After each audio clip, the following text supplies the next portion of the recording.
Cotton, khadi और linen जैसे natural fabric सालों से इस्तेमाल में रहे हैं, पर जैसे जैसे मांग बढ़ती गई और टेक्नोलॉजी इंप्रूव होती गई, वैसे वैसे नए मटेरियल्स बनते गए।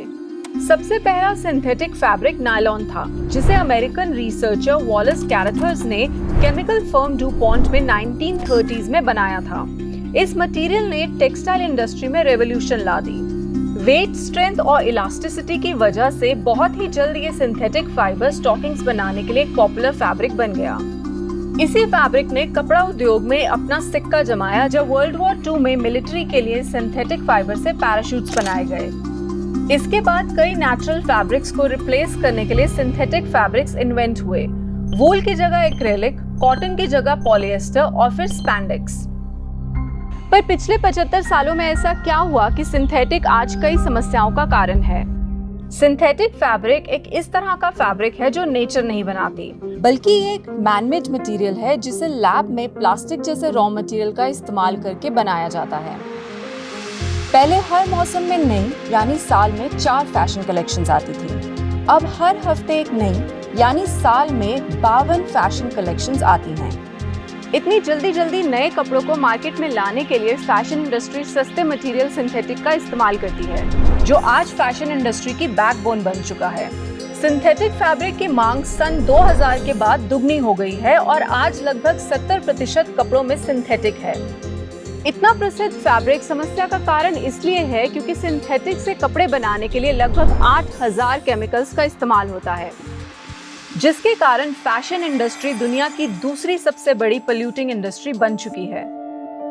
सिंथेटिक फैब्रिक की बढ़ती मांग के साथ बढ़ रहा है उन्हें रंगने के लिए यूज होने वाले सिंथेटिक डाइज, जो कपड़ों को गहरा और लंबे समय तक टिकने वाला रंग देते हैं। सिंथेटिक डाइज आज फैशन इंडस्ट्री का एक अभिन्न अंग बन चुका है। मैन्युफैक्चरिंग, फिनिशिंग और प्रोसेसिंग के दौरान टेक्सटाइल इंडस्ट्री में लगभग 10,000 तरह के केमिकल डाइज इस्तेमाल होते हैं। कपड़ा बनाने के लिए जो केमिकल्स लग रहे हैं, उसके अलावा बड़ी बड़ी फैब्रिक मैन्युफैक्चरिंग कंपनीज कपड़ों को बेचने के लिए नए नए मार्केटिंग गिमिक्स का सहारा भी ले रही हैं।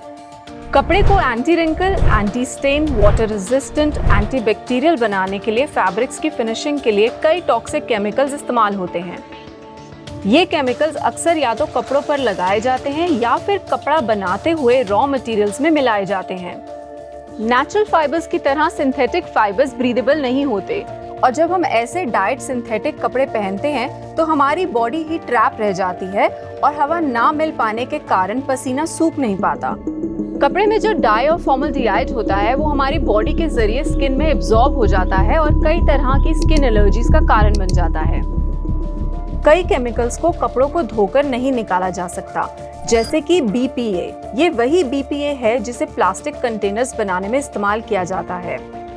कपड़ों में मौजूद BPA एंडोक्राइन डिस्ट्रप्टर का काम करता है, यानी कि जब एक मेल बॉडी लंबे समय तक इस केमिकल को एक्सपोज रहती है तो टेस्टोस्टेरोन लेवल कम हो जाता है, जिसकी वजह से स्पर्म काउंट कम हो जाता है और ये इनफर्टिलिटी का कारण भी बन सकता है।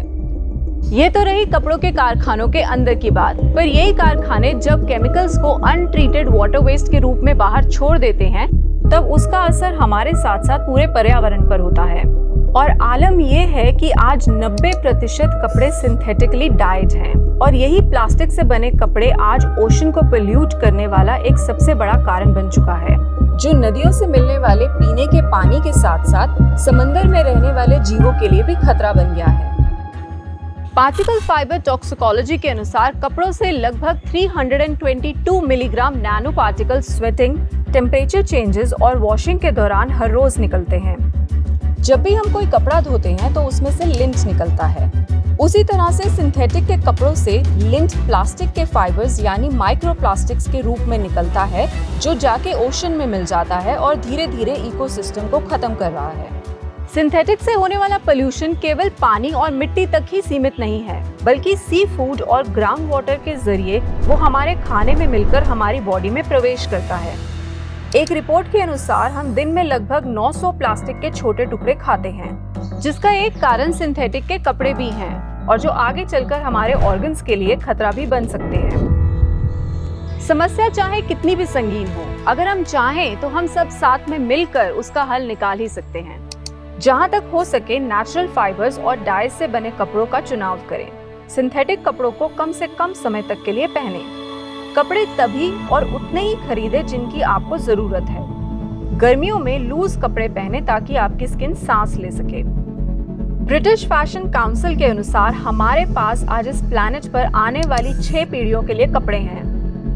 अगर हमारी फैशन एडिक्शन में कोई बदलाव ना आया तो जिस फाइबर ने एक समय पर कई जानें बचाई थी, वही फैब्रिक हमारे आने वाली पीढ़ियों की और हमारे पर्यावरण के लिए जानलेवा भी हो सकता है। याद रहे, जब तक हम कुछ नहीं बदलेंगे तब तक कुछ नहीं बदलेगा।